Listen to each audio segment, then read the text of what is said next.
2 dice, y pidió cartas para las sinagogas de Damasco a fin de que si hallase algunos hombres o mujeres de este camino, los trajese presos a Jerusalén. Ok, primeramente vamos a estar mirando la iglesia el día de hoy, la iglesia como el camino. Eh, Recordemos que los del camino fue como les empezaron a llamar a los primeros creyentes en, en las iglesias de aquel entonces. Recordémonos que todavía no había iglesias como tales. La gente se estaba congregando en casas, se escondían. Ya decíamos en otra ocasión que se ponían un pez en el piso. Uno ponía la parte de arriba, el otro ponía la parte de abajo, que es lo que a veces vemos en las defensas de los carros, en la Biblia, un pececito con 2 líneas, ¿ok? Eso era lo que hacían los primeros creyentes de aquel entonces, y era para irse a congregar, porque los del camino, como les llamaban en el principio, estaban siendo perseguidos, los metían a las cárceles y les quitaban la vida, ¿ok? Siempre ha ocurrido esto, pero en ese tiempo pues era momento de crecer y era momento de evangelizar y de expandirse. Entonces estaba concentrado en un solo lugar el cristianismo de la palabra de Dios, y pues era más difícil, ¿no?, congregarse.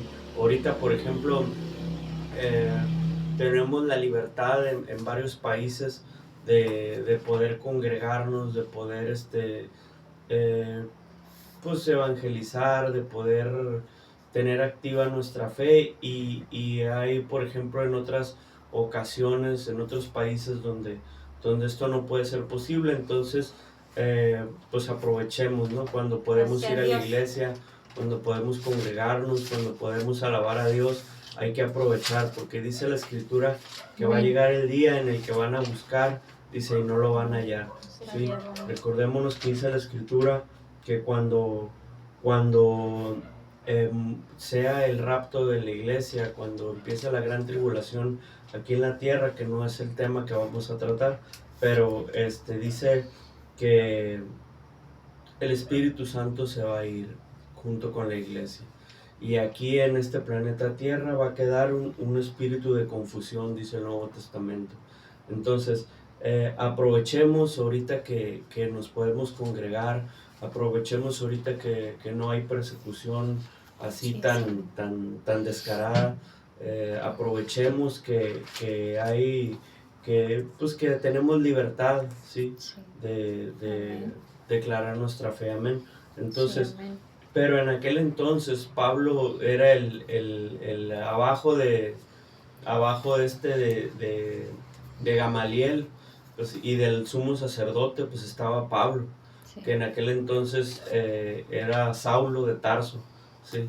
Entonces vemos cómo este hombre Saulo de Tarso perseguía a la primera iglesia que surgió en aquellos tiempos, y los perseguía pues para meterlos a la cárcel, los perseguía ajá, y les quemaban todos la Biblia no era como ahorita que ya está escrita, por ejemplo el Nuevo Testamento, sino que el, el Nuevo Testamento fue escrito por medio de unos teólogos que se juntan, y en una junta juntan todas las cartas de los apóstoles y las convierten en el Nuevo Testamento y en la palabra de Dios, ¿ok? Así es como surge el Nuevo Testamento. Tuvo que haber una junta, tuvo que haber un concilio, tuvo que haber sabios, ¿sí? Entonces, pero en aquel entonces todo era, cuando estaba la persecución de Pablo, todo era de memoria. Cuando se nombraban los del camino únicamente, todo era de memoria. Te tenías que aprender las enseñanzas que decían de memoria. No podías traer una Biblia en la mano porque te detectaban y te metían a la cárcel. No podías como tal decir voy a la iglesia, menos te invito, sí, porque pues te perseguían. Sí. Entonces los del camino que es lo que estamos viendo. Estamos viendo otra parte de la iglesia. Hemos visto una iglesia muy moderna en estos tiempos de que la hemos estado estudiando, pero en esta ocasión estamos viendo a los del camino, y la realidad, la triste realidad es que los del camino eh, pues eran perseguidos, así se les llamaba, los del camino, ¿sí?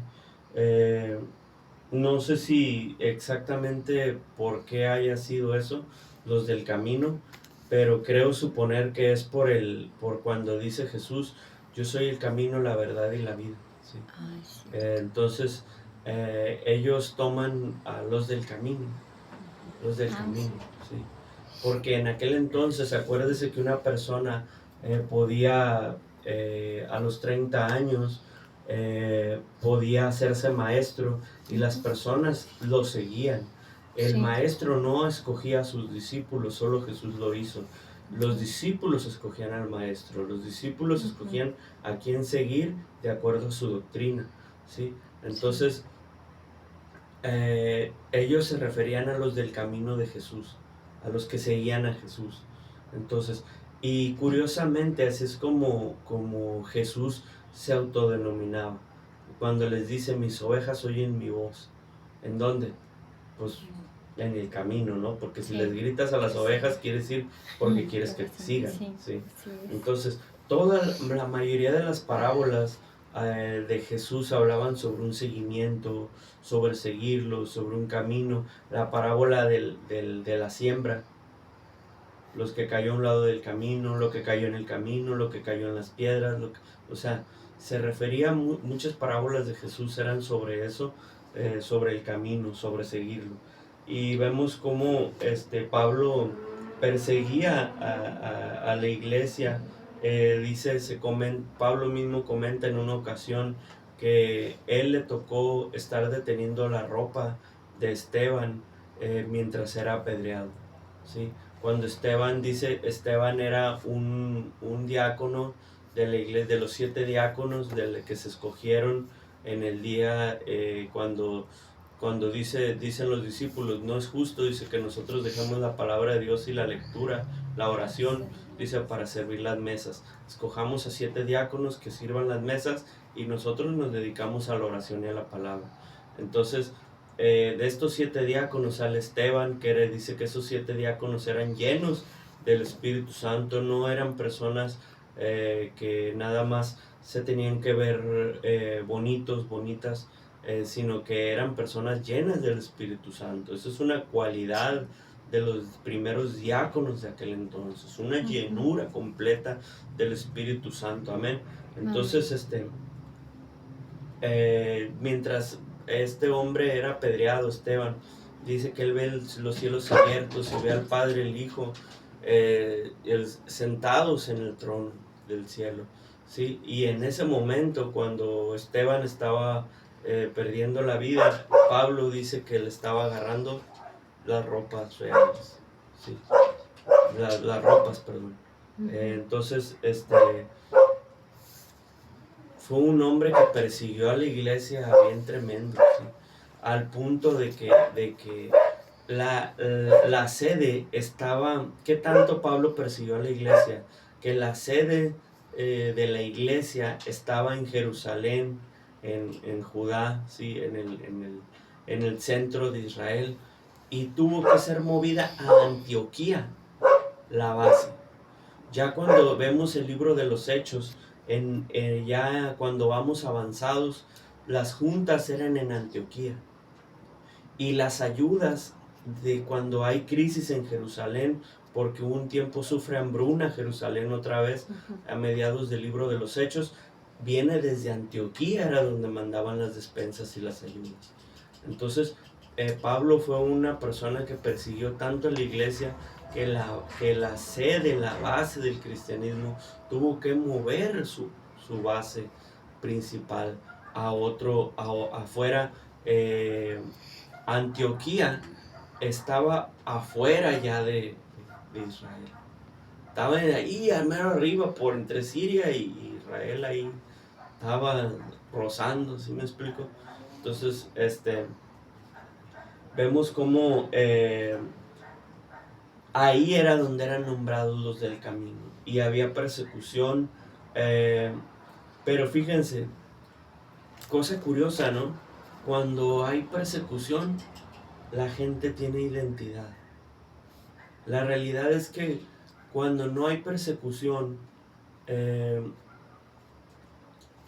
nos hacemos flojos, nos dejamos de congregar, dejamos de llegar temprano, dejamos de ir a los servicios entre semana, dejamos la oración, la lectura, nos hacemos flojos, es la triste realidad cuando no hay persecuciones. En ese tiempo que la iglesia es perseguida, se expande el evangelio.